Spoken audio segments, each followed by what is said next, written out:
Je m'appelle Alice Zaguri, je suis présidente et cofondatrice de The Family.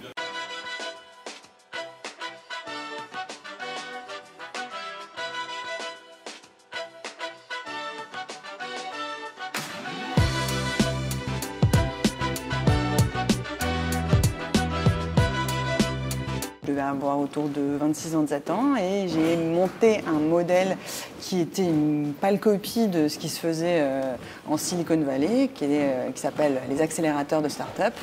Je l'ai importé en France et là, en fait, j'ai rencontré ceux qui deviendraient mes futurs associés, Oussama et Nicolas, avec qui on a décidé de monter The Family.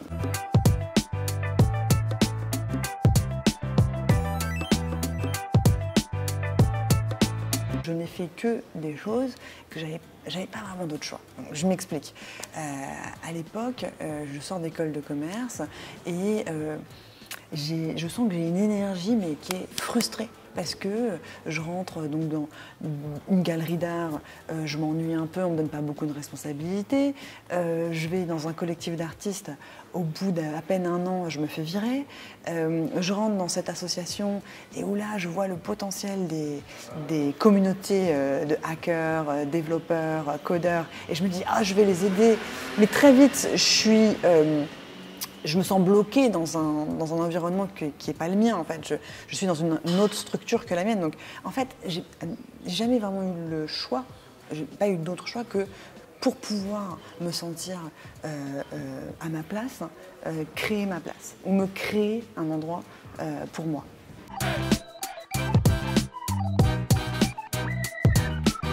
J'ai la chance de faire quelque chose dans mon métier qui est aligné avec qui je suis. Donc j'ai pas la sensation de sacrifier quoi que ce soit de qui je suis, puisque j'aime faire ce que je fais. Être entouré d'entrepreneurs, je sais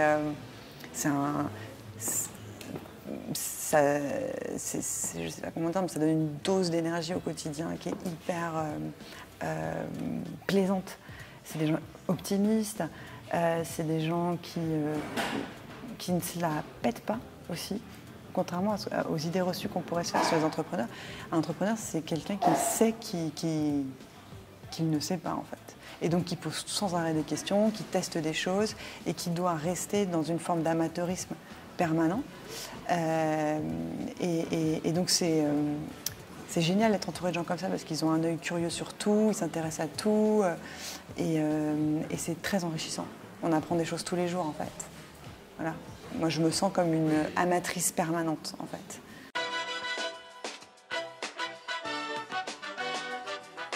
Moi, mon métier, c'est d'être là où personne n'y croit. C'est d'être au tout début. C'est d'être là où on ne sait pas encore que deviendront les entrepreneurs. Donc, on a une marge d'erreur qui est immense et il faut, au contraire, qu'on soit sur un terrain d'expérimentation, quoi. Donc, on ne va pas commencer à se figer dans des modèles. Sinon, c'est la mort de l'innovation, quoi. Dans tous les sens du terme, la mort des personnalités un peu hors cadre. Et par définition, l'entrepreneur, il ne ressemble pas à quelqu'un qu'on a déjà vu. Donc, vraiment, il y a quelque chose de profondément, comment dire, qui se veut anticonformiste dans l'entrepreneuriat innovant. Et c'est ce qui me plaît aussi. Donc, ça se ressent aussi peut-être dans je crois, hein, dans la façon dont je prends la parole. Voilà, c'est hyper décousu, c'est hyper irrégulier et j'espère que c'est un peu spontané, quoi. Que quand j'ai des choses à dire, je les dis et voilà. Et ma stratégie, ça a été surtout de ne pas être média traîné, surtout de ne pas apprendre à avoir un discours, on va dire, qui se conforme dans la forme à ce qu'on a l'habitude d'entendre. Si j'ai des bugs, si j'ai des E, et ça m'arrive souvent, notamment à la radio, en direct, etc., bah, j'assume. Je ne les cherche pas, mais s'ils arrivent, j'assume parce que je pense que s'il y a bien un truc qu'il faut passer comme message, c'est que l'entrepreneuriat, c'est rien d'autre que d'être absolument, d'assumer, d'arriver avec sa différence, quoi. Si je commence à me conformer, ben, je vais un peu à l'encontre de ce message-là. Je ne sais pas si tu vois.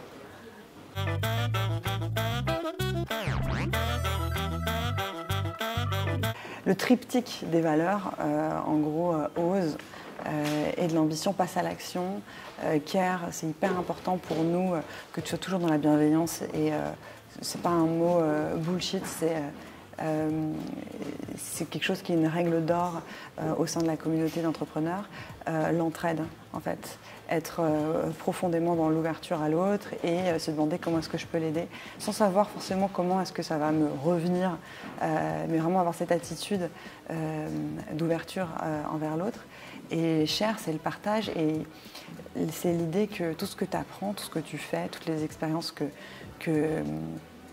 tu as, elles ont encore plus de valeur quand tu les partages. Donc chez nous, les employés, au bout de quelques mois as a family, ils montent sur scène et ils partagent pendant des workshops leur savoir-faire.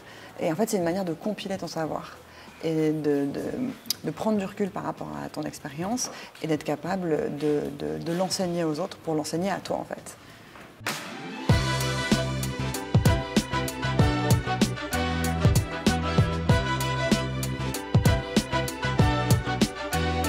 Ce qui m'inspire, c'est quoi? C'est que j'ai grandi en banlieue et j'ai pu constater qu'en France, il y avait quand même énormément de discrimination, encore aujourd'hui.